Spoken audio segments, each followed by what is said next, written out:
Good morning and welcome to an oral argument session of the 5th District Court of Appeal. Let me begin by introducing the panel. As you've heard, I'm Judge Palmer. To my right is Judge Ployce. To my left is Judge Lawson.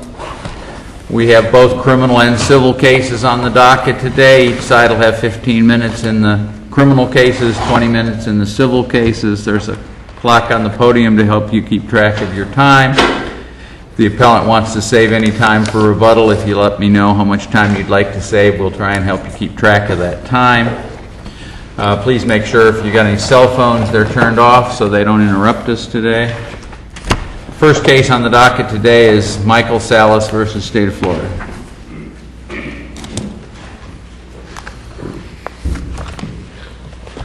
Good morning, Your Honor. I'm Jeff Dees, represent Michael Salas, the appellant.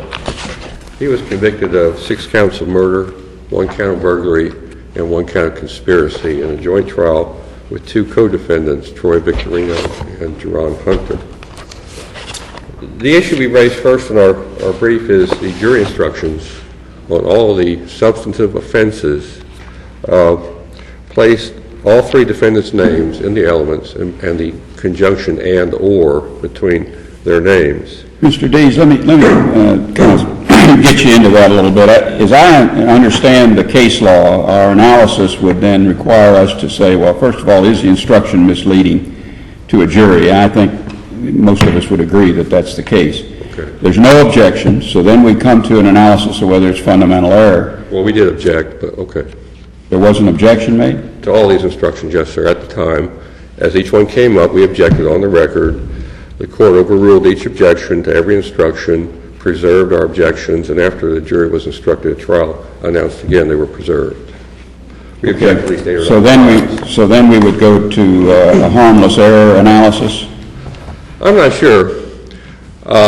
It's the kind of error, I couldn't find any case really that actually did that. I think it's still fundamental error. I think it may have some effect under the Reed case as to how you analyze it, but I still think it's fundamental error.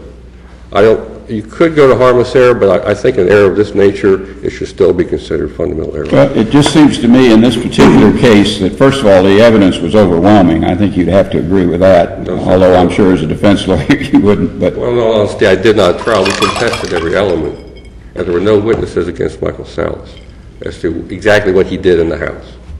Okay. But secondly, from the way the jury verdict came down, it was obvious that they understood exactly what the drill was as far as finding certain elements as to certain defendants and not as to others. It just seems to me like you want to respond to that. How do you know that they understood what to do in the murder count? Well, the fact that they only convicted one of them of cruelty to animal or that thing, for example.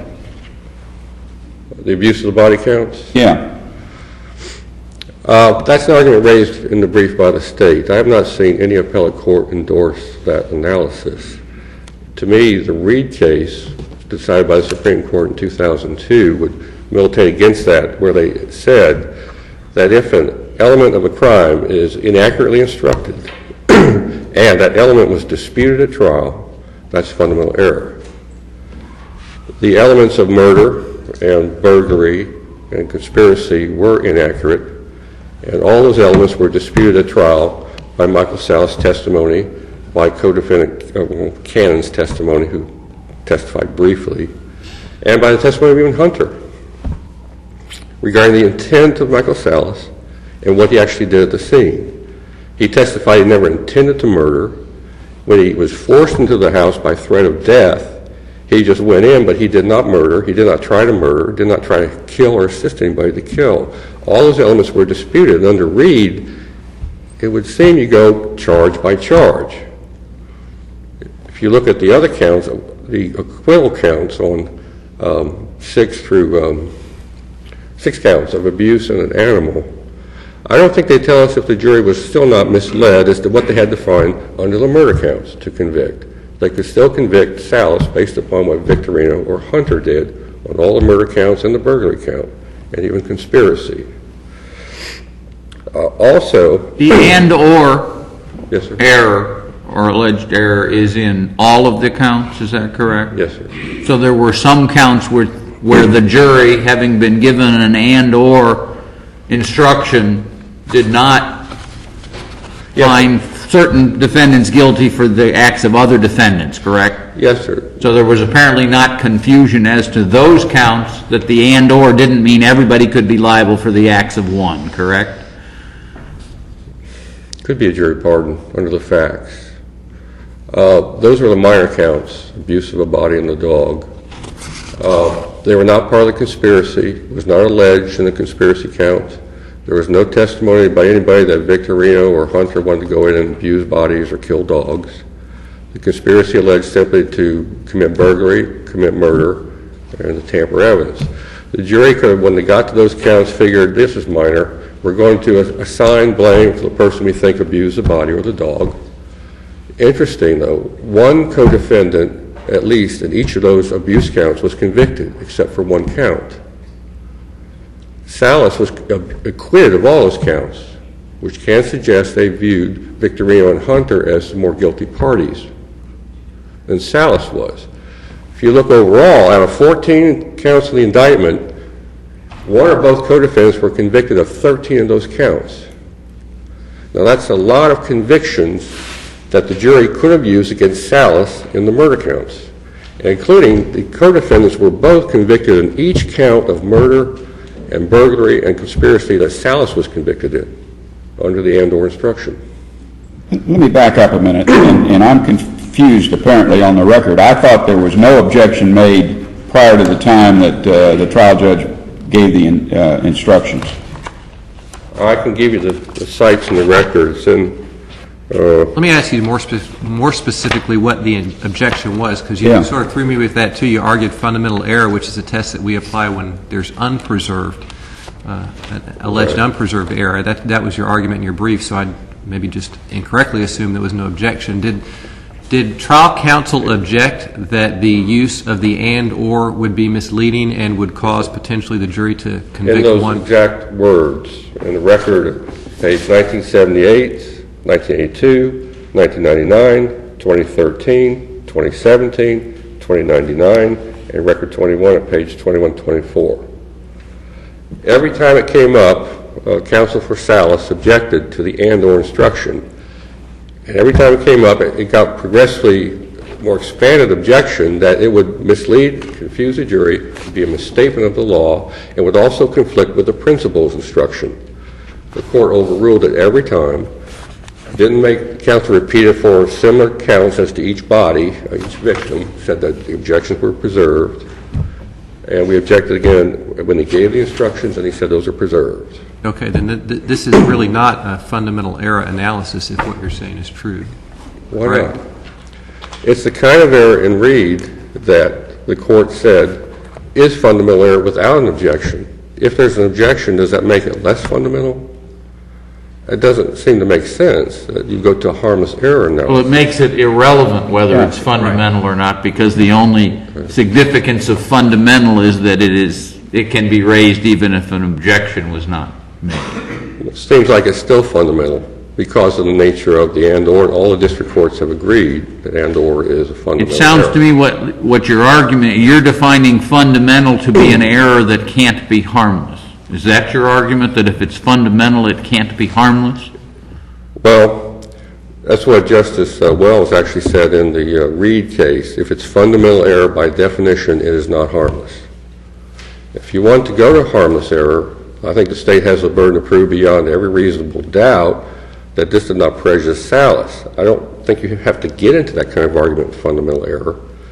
But if you do, SALAS disputed every element. He testified about every element. Well, if you don't get into fundamental error, then you're only left with a harmless error analysis then at the appellate level, aren't you? I suppose. I'm not sure the Supreme Court would go that way with this kind of error. I think there's a danger in taking what is fundamental error and using harmless error analysis on it. The cases are so clear this is fundamental error. Let me make sure. Your argument, though, is that this does not constitute, well, you said it constitutes fundamental error, but it's not the kind of fundamental error we normally deal with where there was no objection made, no preservation of the error, and then it was so egregious that we have to go into it and decide whether it's fundamental. Personally, I think it's even more egregious with an objection, and that the harmless error test would be totally inappropriate, which goes to the heart of what the jury had to find to convict. So then your argument is simply this is so bad an error that it can't be harmless, and it has to result in a reversal. Well, yes, sir. But I also think if you think it's harmless error analysis applies, it would be incorrect to find it was harmless under the facts of this case. This was his only defense. This was he testified to clearly, and the judge violated the clear case law in making this instruction as it was, which negated his argument and his testimony. We tried to argue he had no intent to commit murder. He didn't murder to the jury, but this jury instruction said the jury could convict Salas regardless of what he did based on what Victorino Hunter did, just yanked all the legs out from that argument. The jury, when they read that, could say, well, what do we have to worry about what Salas did? Are you telling me that in addition to the jury instruction that the attorneys incorrectly instructed or explained the law explained the instructions to the juries in their closing arguments? Did the state say all you need to find is that Victorino committed this crime, and under this and/or test, then you should convict Salas?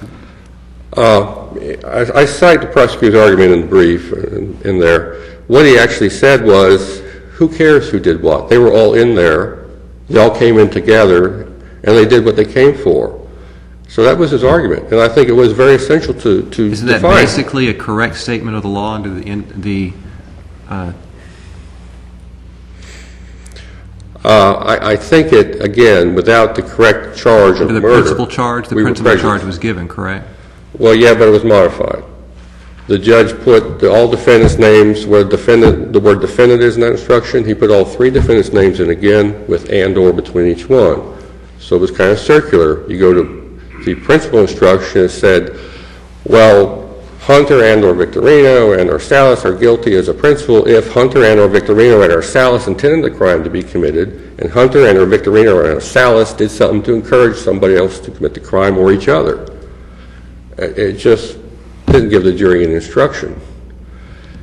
And even if it were correct, I don't think it would clarify the principal instructions on murder and burglary and conspiracy, which would actually say you can't convict without finding Salas intended these murders or intended these crimes, because you can convict based on what Victorino and/or Hunter did.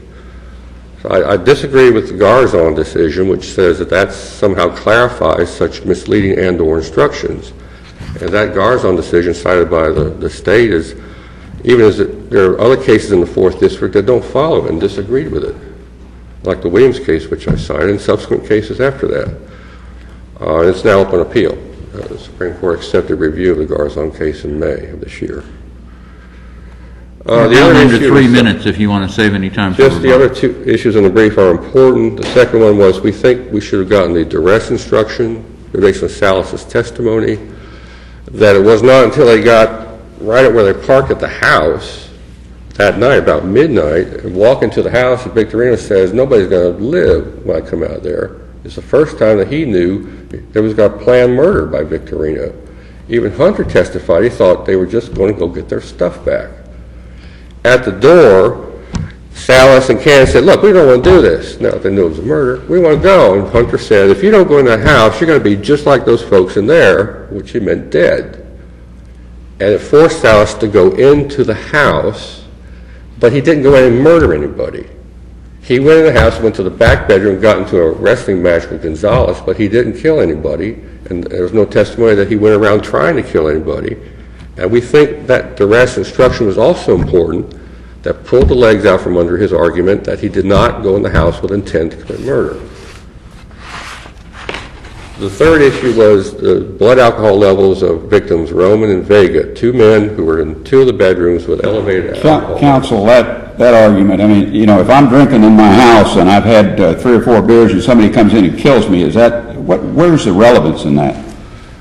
Yes, sir. The relevance was simply the state kept arguing, look, if all 3 were acting together, how could 6 people, 6 adults, young adults, 4 men, 2 women be killed at the same time? We showed the jury that 2 of them were in the master bedroom, Roman with blood alcohol level and the girlfriend, and Vega with the blood alcohol level and his girlfriend in the front left bedroom and 2 in the living room. Simply by the way they were dispersed, Victorino took out the master bedroom first. The front bedroom door was closed the whole time Salas was there. Simply by victims Vega and Roman being impaired with alcohol would undercut their ability to promptly defend, to react, and that could help explain how they were all overcome without Salas or Ken having to interfere at all. I mean, Hunter did the master bedroom, Victorino the master bedroom, Hunter did the living room, and Gonzalez in the back bedroom. When Salas left, the front bedroom on the left was still I'm closed. familiar with the facts. I just have a hard time understanding that because you're drunk that... No, I think it was relevant, like in the DUI vehicular homicide case, where the issue, did the victim step off the curb in front of the car, and her blood alcohol level was highly relevant. That's an entirely different... Was there evidence proffered that the victims were at some level of intoxication that would have prevented them from functioning properly? Yeah, so the court, we had a motion in limine prior to trial, and it was about drugs and alcohol, and the court ruled the drugs couldn't come in, but everybody knew that the alcohol levels were elevated from the autopsies. It would speak from the medical examiner who had the test done, who have testified to it on cross-examination by me, and the state objected, and we just said it's relevant. And the court overruled. The evidence only being what the blood alcohol level was. Yes. You didn't have testimony how that would have affected their ability to defend themselves or get around the apartment or anything like that. Well, correct? as the cases say, the juries know the impairment of alcohol does affect that, and there's also the statutory presumption, which they would have met, being over the .08. There would be that statutory presumption of an impaired ability. Thank you, Counsel. Thank you.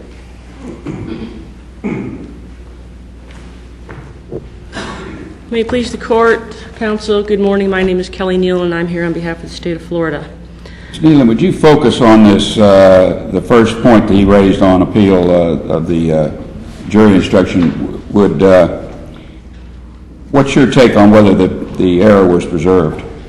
I believe the error was preserved, yes. It was preserved. Mr. Dees did object. He raised the objection that the and/or could be confusing. They could convict one person instead of the other. Yes, I do believe it was preserved.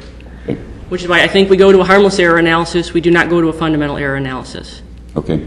And if the court finds that the jury instruction was error, which pretty much every court in this state has, although I myself don't think there's a juror in the world who's going to convict someone if they didn't do anything, but nonetheless, the courts have all found that this could be an erroneous jury instruction. First, I'd like the evidence here. There is evidence what Salas did. First, there's the evidence beforehand from Brandon Graham when this scheme was hatched, that Victorino had watched this movie and they wanted to go into this house and they were going to take bats and they were going to beat these people up. Well, their argument isn't they were entitled to a judgment of acquittal, so the fact that there is evidence as to what he did doesn't really address whether or not the jury instruction was harmless error, is it? No, but you asked what the evidence was. You mentioned there was overwhelming evidence, and my opponent said that there was no evidence as to what Salas did in this house, and there was evidence what he did in the house. Is there case law to the effect that the and/or error is to be analyzed under a harmless error standard? In all of the cases that have come out, there's been no objection below. So that's why those courts have done a fundamental error analysis. Can fundamental error be harmless? No. Well, according to the most recent case out of the Supreme Court, one of the justices did say that fundamental error cannot be harmless. But fundamental error, the difference between the two, I think, is fundamental error is a way for you to get review on appeal when you've not objected below. Therefore, it is the appellant's burden to demonstrate that error occurred that was so serious that it reached down into the verdict and rendered the entire trial fundamentally unfair. When there is an objection, then the court looks to see, number one, was the instruction erroneous? If it determines that it was, then it looks to see if it was harmless error, which becomes my burden to show that there's a reasonable probability that it did not affect the jury verdict in this case. And you're conceding that there was error? Under the case law of the state right now, yes. So how have you shown that this error was harmless beyond a reasonable doubt? Well, the whole reason that the courts have found that it is erroneous is because the jurors could convict one person based totally on another person's conduct. And in this case, we have separate verdicts on at least 6 of the counts. Salas was convicted of the conspiracy, the murder counts, and the burglary counts. He was acquitted of all the abuse of the dead body counts and the killing of the animal count. Victorino was the only person convicted of killing the animal. Hunter had been acquitted of that too. And then they're split on the abuse of the dead body ones. So clearly the jury in this case knew or carefully deliberated as to which crimes each of these defendants committed. We also had a principal instruction in this case. And like the 4th District has found that can be considered in determining whether it was fundamental error, so I certainly think we can use that in analyzing whether it's harmless error. In any time where we're examining a record for error, we look at all of the facts and circumstances of the case. Again, there was clearly overwhelming evidence in this case that Mr. Salas went in, he was a willing participant. I mean, they hatched the scheme like 2 days before it all happened. He had numerous occasions. Did he have to have any intent to be guilty of the conspiracy count? Yes. Did the jury instruction require the jury to find that he had any intent? I believe with the and then also, like I said, with the principal instruction. Well, I'm a little confused on how you say that, because for example, one of the elements that's alleged in the jury instruction is the intent of Victorino and/or Hunter and/or Salas was that the offense of battery, murder, burglary, and tampering would be committed. All right? Just the grammatical analysis of that jury instruction would say a jury could find Salas guilty of that, or that element would be met if any one of the 3 defendants had the intent, correct? Well, that's the way the courts have interpreted it. Like I said, I think a common sense reading of it means all 3 together or each one of them individually could have. But under the way the courts have interpreted it, yes. How do we know that the jury found that Salas had any intent, which would be a required element in order to find Salas guilty of conspiracy? Because all the jury instructions in this case were the same with the and/or, and in 6 of the counts, the jury found that Salas did not meet the elements of the crime. So I think that's evidence that the jury knew that each person here was being charged separately. So the fact that they were not misled by an erroneous jury instruction in 6 counts means, for purposes of harmless error, that they must not have been misled about the other counts, would in essence be your argument, right? Yes. Yes, and also... And how do we know that they didn't come to the conclusion on the other counts for some other reason? Whether it be jury pardon, whether it be they really were only going to focus on the major counts. How do we know that the reason they came to the varying verdicts on the other ones is that they corrected the error in the erroneous jury instruction? Well, number one, like I said, we had the principal instruction, which pretty much if one of them does it and the other one is there and goes along with them, then you're guilty of all the counts. But not because of the and/or intent argument, right? It's not merely because the other guy has the intent that you're guilty, right? They had to find the other guy had the and you had to have the intent, yes. Right? So the fact that there's a principal instruction doesn't seem to me to correct this alleged error. How does that correct the problem with this jury instruction, which says all you got to do is show one of them had an intent? Well, the principal instruction requires that you have an intent too. But didn't the principal instruction in this case also say and/or? It did, but it's... So how would that require the jury to find that Salas had an intent as opposed to Victorino had an intent? It's the first line of the principal instruction. I'll define what a principal is. If Troy Victorino and/or Jerome Hunter and/or Michael Salas helped each other or another person or persons commit a crime, Victorino, Hunter are principals and must be treated as if they had done all the things the other person did. And I think that right there sets it out that each one of them is involved, and if you find that they all were involved, then they're all guilty of the conduct committed by each other. And again, we have 6 counts that he was acquitted on. I mean, if the jury is presumed to have followed the law, so they're not presumed to have given a pardon. Are they presumed to have followed the jury instructions? Yes. Because that's what the law is to them, right? Yes. So should we presume they followed the instruction which said it was okay if they only found one of them had the intent? Well, they also got an instruction that says each one has been charged separately, and the evidence applies to each one separately. Let me read that one here to you. A separate crime is charged against each. In each count of the indictment, and then it names them all, have been tried together. However, the charges against each and the evidence applicable to that person must be considered separately. A finding of guilty or not guilty as to one must not affect your verdict as to any of the other crimes charged. So, I mean, that instruction, too, tells them that each person in this case has been charged separately. Which means the instructions in your mind are inherently inconsistent?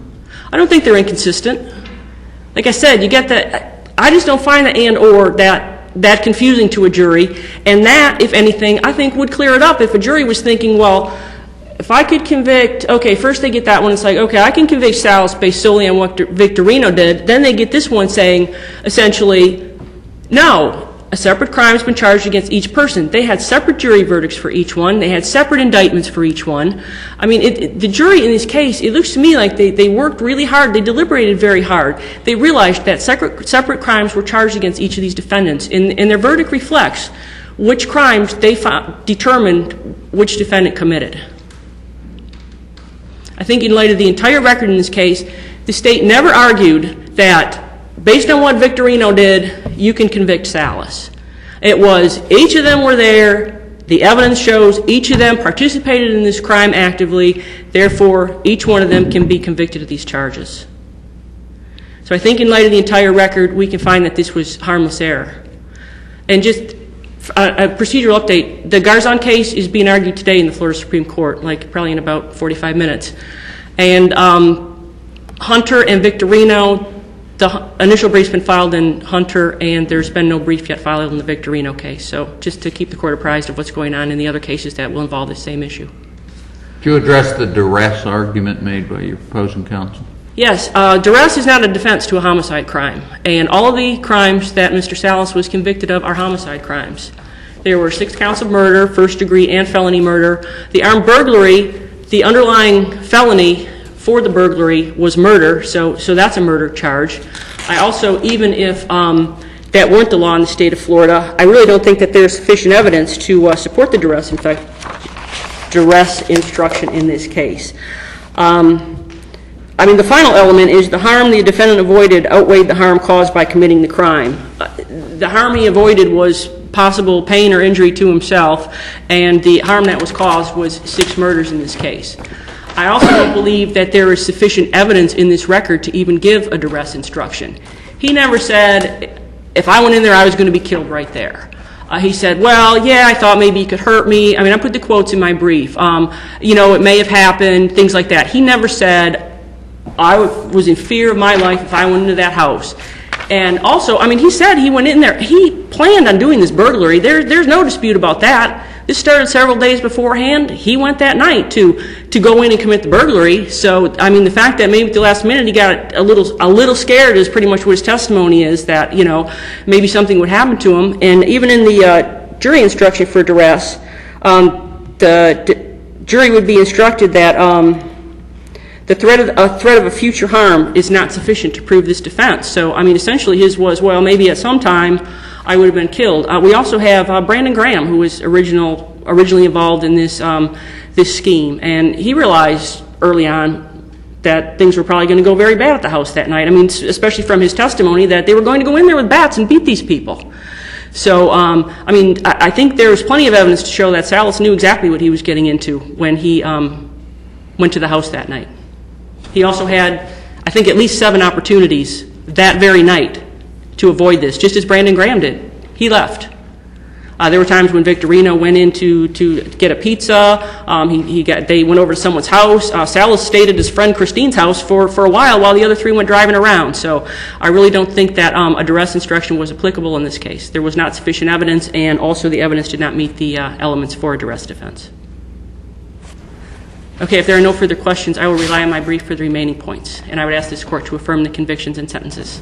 Thank you. Thank you, counsel.